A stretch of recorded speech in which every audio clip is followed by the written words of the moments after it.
السلام عليكم ورحمة الله وبركاته. اللهم صل وسلم وزد وبارك على سيدنا محمد وعلى آله وعلى أصحابه أجمعين. أهلا بحبايبي المحترمين في كل مكان، يا رب تكونوا بخير وصحة وسلام وراحة بال وجبر خاطر. قبل ما نبدأ الفيديو سمي الله وصلي على رسول الله، حط لكم في عليك جرس وفضلا منك وليس أمرا. طبعا أنا بشكر كل المشتركين الجدد يا بنات اللي دخلوا معايا، ويا رب أكون عند حسن ظنكم. اللهم آمين. وإن شاء الله يعجبكم فيديوهاتي. طبعا أنا كنت قايله لكم قبل كده يا بنات، كنت عاملة معاكم فيديوهات لو تفتكروا اللي قبل دي، ان انا كنت مثلا مغيره الاوض وكده. طبعا متابعين اللي معايا كانوا عارفين مثلا إن متابعيني مثلا على طول، متابعين قناتي على طول. آه، كانوا عارفين ان انا مثلا كنت ناقله الاوض، كنت ناقله الاوض وكده. يعني ايه، عشان خاطر مثلا كانت الاوضه ديت يا بنات كانت في اوضه تانية. فالاوضه التانية صراحه كانت ضيقه خالص في يعني على الفرش وكده، فما كانش ينفع ان انا اسيبها في الاوضه التانية. فاضطريت ان انا انقلها مثلا في الاوضه دي. بس والله عايزه اقول لكم ان الاوضه دي واسعه جدا جدا وجميله. عايزه اقول لكم بصوا، يعني انا واخده راحتي فيها خالص وبروح وباجي فيها براحتي، غير الاول خالص. والاوضه التانية طبعا في اوضه الاطفال. بس ما شاء الله جميله جدا برضو. وانا ان شاء الله باذن الله مش هغيرها تاني. مع اني متعوده يعني مثلا ان انا كل فتره وفتره ان انا اغير. بس خلاص يعني انا هستقر ان شاء الله على حكايه ان انا مثلا نقلت وخلاص، على كده ان انا مش هنقل تاني. بس والله اللي كان بيخليني اضطر ان انا انقل وكده. بصوا انا عايزه اقول لكم ان هي الاوضه التانية بتبقى حلوه يا بنات في الشتاء. يعني حلو في الشتاء بالنسبه للولادي وكده. اما بالصيف اما في الصيف وكده بتبقى الجو بيبقى حر خالص خالص في الاوضه التانية.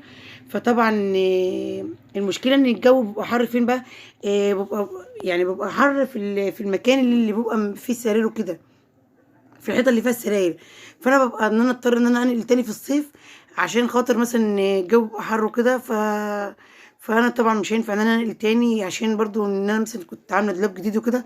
فمش عايزه اداني مثلا اروح وانقل في الاوضه دي وانقل في الاوضه دي شويه كل شويه، عشان خاطر ايه، برضك الدولاب ما يتكسرش. وغير كده برضو انا لسه عاملاه جديد، وبرضو عشان خاطر برضو المكان هيبقى ضيق عليا تاني. وان شاء الله يعني مثلا من هنا للصيف اكون مثلا عملت لهم حاجه. لان مثلا إيه، طبعا انتوا عارفين الصيف الواحد بينام في اي مكان. بس المشكله ان هو بيبقى في الشتاء، بس الواحد بيبقى ايه، الجو ساقع وكده، فلازم نبقى كلنا ملمومين في مكان واحد. فانا حبيت ان انا اوسع على نفسي يا بنات، بحيث ان احنا كلنا لما نيجي نقعد في مكان واسع، يعني مكان واسع وكده، نعرف نقعد. مش مثلا يبقى المكان ضيق ونيجي نقعد ما نعرفش.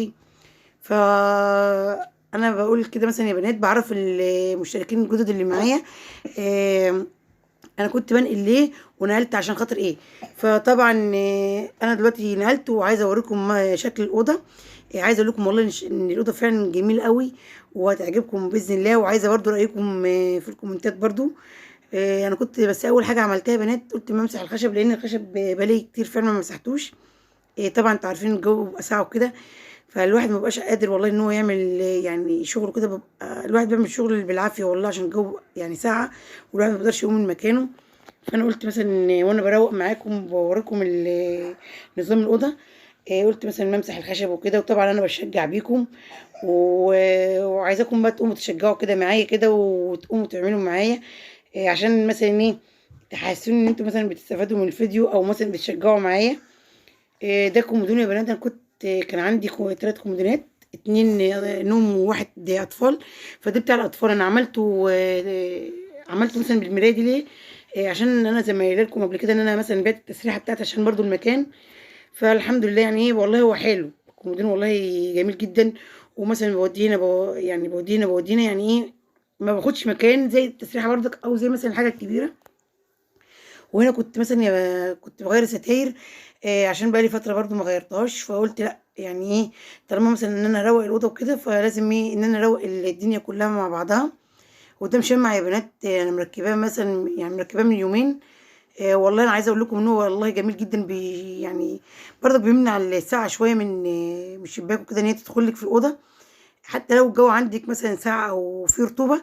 بس يعني ايه، يعني مش من كل الاتجاهات لا. مثلا يعني بيبقى من اتجاه واحد، او مثلا نسبه ساقعه في الاوضه او رطوبه في الاوضه. بس انت مثلا لما بتقفلي الدنيا كلها، الجو بيبقى دافي عندك وبيبقى حلو. وده اللي انا مثلا عملته. وبرده عامله كده في اوضه الاطفال برده يا بنات، حتى مشمع على الشيش بتاع البلكونه. انا عايزه اقول لكم والله المشمع ده برضو بيشيل الهوا، يعني بيشيل الهوا برضو، يعني حلو. وكنت مثلا يعني كنت قلت امسح الشباك مسحه بسيطه برضو، عشان مثلا لو في مثلا تراب او في اي حاجه كده تكون خفيفه، مثلا تكون نضيف برضو معايا. وهنا كنت بشيل الفرش عشان اكنس الاوضه واروقها، بعد مثلا ما مسحت الخشب وكده. فقلت ما اروق الاوضه بقى ايه، عشان يعني هي تبقى كامله كده متكامله، تبقى جميله كده معايا. وهنا انا كنت حاطه الكومودينو بس مؤقتا، بحيث لما مثلا اروق الاوضه وكده ما يلخمنيش في المكان بتاعه. قلت مثلا بعد ما اخلص وكده هرجعه تاني للمكان بتاعه. فعايزه اقول لكم والله ان الاوضه والله بجد واسعه جدا وجميله. يعني في الصيف او في الشتاء لو حبيت ان انا اقعد فيها، زي ما انتم شايفين كده المكان عامل ازاي قدام السرير، جميل جدا.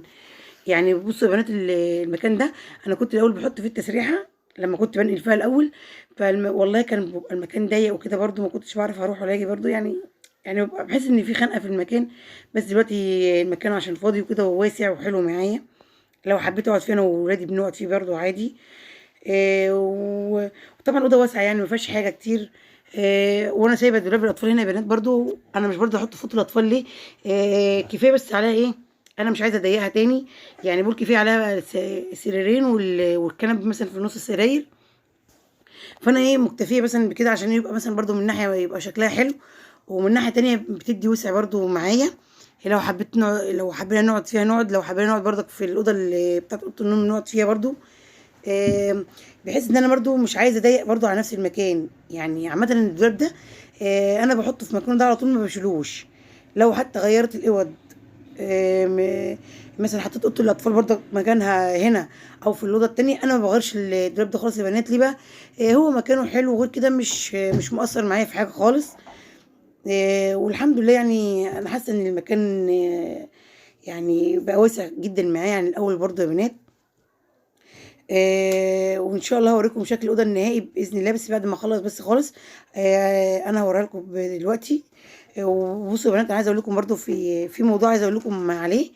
بالنسبه يا بنات لحبايب قلبي طبعا، او لغير مثلا اللي بيدخلوا لي في القناه برضو جديد. بصوا انا عايزه اقول لكم، بصوا يا بنات، طبعا احنا لما بنيجي، انا عن نفسي لما باجي ادخل عند اي حد، سواء يعني اللي معايا او غير اللي معايا، انا والله بتفرج على الفيديوهات بتاعته كلها. طبعا في ناس كتير قوي بتدخل على الفيديو، يعني اول حاجه بتدخل عليها مثلا ممكن تعلق لي او تحط لي مثلا لايك، وبعد كده يا بنات بتطلع خالص من الفيديو او يعني من القناه. فكده ما ينفعش يا بنات، احنا لازم نكمل بعض. فعشان كده بقول لكم، يعني هو عامه، هو طبعا بيبقى يعني رجاء، مش يعني مش مثلا ايه ان انا مثلا بامركم ولا حاجه، لا الامر لله وحده. بس انا عايزه مثلا ايه، عايزه تشجيعكم برضه زي ما انتم بتشجعوني بكلامكم الجميل. شجعوني برضه ان انتوا تكملوا برضه الفيديو للاخر يا بنات، بحيث ان احنا نكمل بعض. طبعا انتوا عارفين مثلا ايه، انتوا بيبقى مثلا ناقصكم من الشروط، وانا برضو ناقصني برضو في شرط كامل، ما يعني في شرط لسه برضو ما تكملش معايا يا بنات. فاحنا عايزين نكمل بعض. فطبعا رجاء منكم انتوا مثلا لما بتيجوا مثلا تدخلوا لي على الفيديو ولا كده، المفروض تشاهدوا الفيديو للاخر. انا والله زي ما قلت لكم قبل كده عن نفسي، انا بشاهد الفيديو للاخر، ولو في اعلان بسيبه او اتنين بسيبه، ايا كان الاعلانات اللي بتيجي لي بسيبها.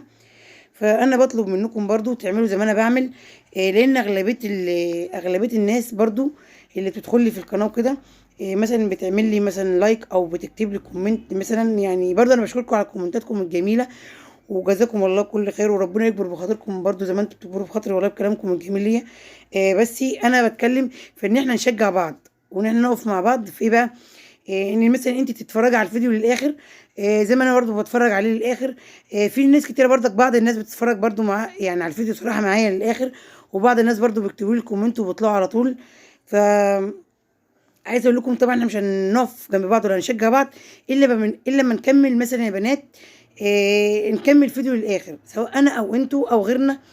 فرجاء يعني اللي يدخل على الفيديو سواء بتاعي او بتاع غيري، المفروض مثلا نسمعه، على وعسى برضك تستفادي مني بمعلومه، تستفادي مني بحاجه. مثلا مكسله ومش قادره تقومي مثلا، ممكن يعني ممكن تتنشطوا مثلا من الفيديو بتاعي او غيري. يعني انا عايزه اقول لكم والله العظيم ان في ناس كتير انا والله بستفاد منها فعلا وبتعلم منكم. يعني انا في حاجات كتير قوي بتعلمها منكم والله يا بنات. والحمد لله برضو يعني لو في حاجة مثلا حابة ان انا اجددها وشايفاها حلوة عندكم ممكن اعملها. لو في مثلا فكرة معلومة انا باخدها منكم برضو. فاحنا زي ما قلت لكم احنا بنكمل بعض، فرجاء برضو منكم. دي طبعا رجاء، مش يعني مش فرضا عليكم ولا حاجة، بس انا بتكلم ان احنا يعني مثلا مع بعض، وان احنا طبعا دلوقتي بقينا يعني حبايب، وكلنا حبايب والله واخوات. ف يعني انا بصوا انا يعني حابه والله العظيم يعني حابه ان انا اصور لكم، وحابه ان انا مثلا يعني اتدخل معاكم في الفيديوهات بتاعتكم ومثلا وراسيلكم وكده. يعني ليه بقى؟ حاسه ان انتم صحابي وحبايبي. يعني في ناس كتير قوي قوي انا ما اعرفهاش والله، بس يعني انا حبيتها والله من طريقه اسلوبها في الفيديوهات. مثلا في حاجات برضك الواحد بيتعلمها منهم جديده. يعني فانا بتكلم ان احنا مثلا نكمل فيديوهات بعض للاخر يا بنات، سواء انا او غيري. على وعسى برضك تستفادي مني بحاجه، استفاد انا منك بحاجه. وجزاكم الله كل خير يا رب، وربنا يكبر بخاطركم يا رب، ويكون عام سعيد عليكم باذن الله. طبعا معلش مع انها جايه متاخره برضو. وربنا يسهل لاولادنا جميعا. طبعا اليومين دول يومين امتحانات وكده يا بنات، وربنا يا رب يبارك لنا في اولادنا ويسهل لهم الصعب باذن الله. وكده يا بنات كنت خلصت معاكم الاوضه كده. بس طبعا لازم اديها الرشه الجميله اللي انا بديها يعني بعملها على طول، بحيث ان مثلا يبقى ريحه الاوضه كده تكون منعنشه كده، وتكون ريحتها جميله يا بنات. عشان خاطر مثلا لما تيجي تدخلي الاوضه كده تحس ان في ريحه جميله. يعني ايه؟ في يعني تحس ان في تغيير بمعنى صح في الاوضه، او بانتعاش بمعنى صح برضو. يعني انا عايزه اقول لكم والله بصوا انا ببقى عندي راحه نفسيه جدا جدا لما بحس ان شقتي رايقه ونظيفه كده. بحس ان في والله راحه نفسيه عندي، وبحس ان في روقان فعلا في الشقه. ايا كان سواء في مطبخ او في اوضه او في الصاله، بحس ان في والله يعني هدوء عندي، وبحس ان في راحه نفسيه عندي جميله. طبعا كلنا بنحب النظافه كلنا، بس بتيجي في اوقات بتيجي علينا بتبقى ظروف صعبه وكده، الواحد ما بيبقاش قادر يقوم ولا قادر يقعد. فالحمد لله يعني ربنا يدينا الصحه يا رب، وربنا يخليكم لاولادكم. وكون كده خلصت معاكم الفيديو، واسيبكم في رعايه الله وحفظه، والسلام عليكم ورحمه الله وبركاته.